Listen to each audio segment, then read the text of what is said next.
이 영화는 미쳤다. 아바타를 만든 감독 제임스 카메론은 바로 이 영화를 이렇게 평했습니다. 과연 이 영화의 어떤 점이 아바타의 감독을 그토록 놀라게 만든 것일까요? Beautiful, don't you think? What? The sunrise. 영화는 우주의 광활한 공간에서 아주 고요하게 시작하죠.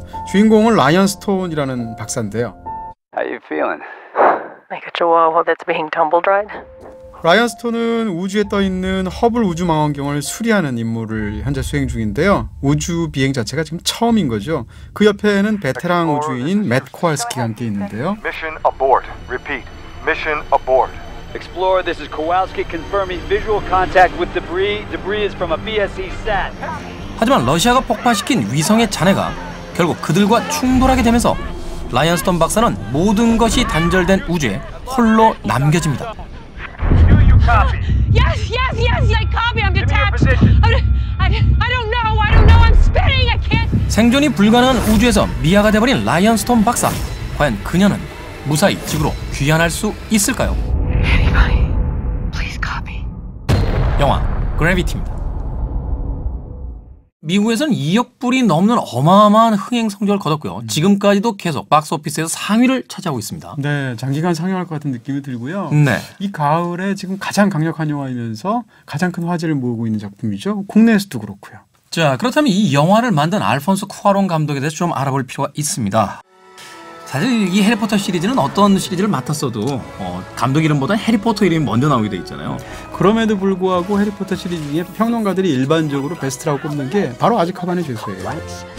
저는 개인적으로 가장 좋아했던 영화 중에 하나인 위대한 유산도 역시 맞죠. 네, 이 기네스 펠트로와 이단 호크가 나왔던 그 영화도 참 훌륭합니다. 물론 그래비티가 좀 더 좋아요. 자신의 경력에서 최고의 작품을 가지고 돌아온 감독이 바로 알폰소 쿠아론이라고 이야기할 수 있겠군요. 그렇습니다. 그런데 이 영화 이런 기념비적인 어떤 성공의 이면을 들여다보면 네. 조금은 고개를 갸우뚱하게 돼요. 맞아요. 네. 그 흔한 외계인 한 명 안 나오고 네. 우주선이라고 해봐야 사실 조난된 우주선이지. 그렇습니다. 뭔가 지구의 위기를 구하기 위한 강력한 무기를 실은 우주선도 아닙니다. 네네. 그리고 사실상 배우도 두 사람밖에 안 나오고요. 그러니까요. 이 두 사람 사이에서 무슨 로맨스도 없고. Explorer, permission to retrieve Dr. Stone. Your go, Kowalski.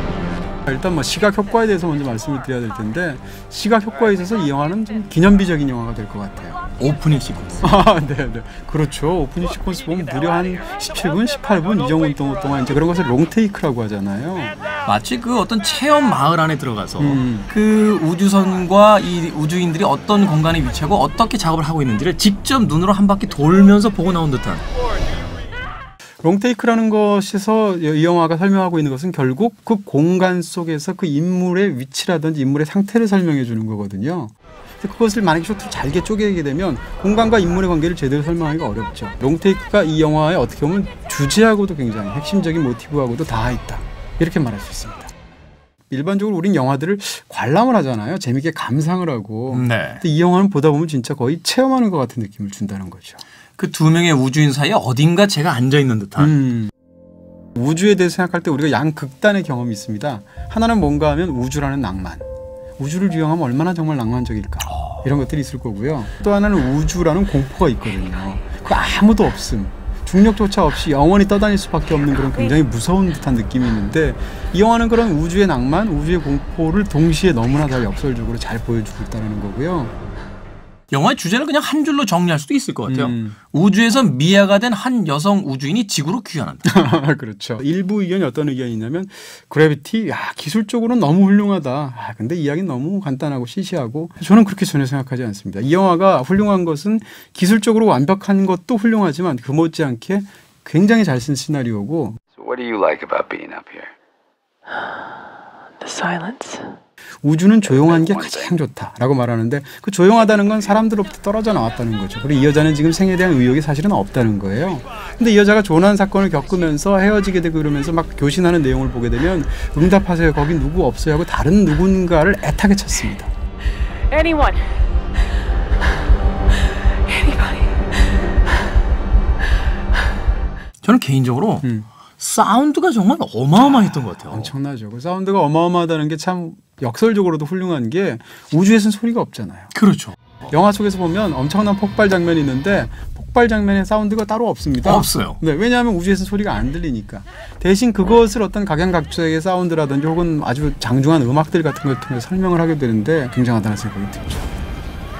저는 조지 클루니가 영화 속에서 이렇게 수다스러운 거 그렇게 많이 못 봤던 것 같아요. It makes you feel any better. I coughed up everything but my kidneys on my first ride. 처음에는 그 시시껍질하게 느껴지는 그 수다들이 사실은 뒤에 가면 복선이 되기도 하고 그렇죠. 더 중요하게는 우주에서 그렇게 수다를 떤다는 행동 자체가 이 영화에서 가장 중요한 수다가 구원이 될 수 있는 관계를 보여주는. Hey Ryan. What? It's time to go home. 그렇긴 합니다만 조지 클루니는 너무 떠들어. 거의 뭐 네, 거의 우주의 김태훈이라니까. 이게 한국판 그래비티가 나오면 네. 제가 조지 클루니. 네. 가장 재밌는 것은 이 영화에 존재하지 않는 것이 이 영화의 제목이라는 거예요. 그렇죠. 왜 그랬느냐라는 건데 중력이라는 것은 사실 두 물체 사이에서 질량을 가진 두 물체가 서로 잡아당기는 힘인 거잖아요. 그렇죠. 그러니까 결국은 영화 속에서 중력이라는 것은 관계라는 뜻입니다. 네. 그래서 영화에서 보면 줄 같은 것도 굉장히 많이 나와요. 그래서 상대방을 이렇게 서로 이렇게 잡아준다거나 이런 것들이 나오게 되는데 그게 다 그런 이유 때문이죠. 그런데 이 영화에 대해서 또 오게티라고 이야기하시는 분들이 꽤 있다고 그래요. 일단은 영화처럼 위성의 파편에 맞을 가능성이 거의 없대요. 네. 심지어는 무중력 상태에 있는 산드라 블록의 머리카락이 너무 단장에 밑으로 내려요. 이렇게 떠야 되는데 네. 뭐 젤을 발랄 수도 있는 거 아니에요? 네. 과학적으로 따지고 들면 그런 발견되는 오류들을 담아놓은 책들만 여러 권이에요. 근데 그래서 그 책들을 본다고 해서 우리의 감동이 줄어들지는 않죠. 자, 그렇다면 과연 우리가 상상할 수 없었던 SF 영화 그래비티는 과연 몇 개의 별점과 한 줄 정리를 받아낼까요? 이 영화에 대한 제 별점은 5개입니다. 네, 5개. 5개요? 네, 처음입니다. 별이 5개? 네. 덥석 무비월드에서 영화는 수다에서 저희가 지난 3, 4년간 별점 5개 준 게 처음인 것 같아요. 여러분, 별이 5개짜리 영화가 나왔습니다. 관람이 아닌 체험의 영화, 경이롭다. 테크놀로지의 판타지를 경험하다 보면 깊은 사유와 만난다. 동의하십니까? 5개? 네. 4개만? 네, 5개 주셔야죠. 네.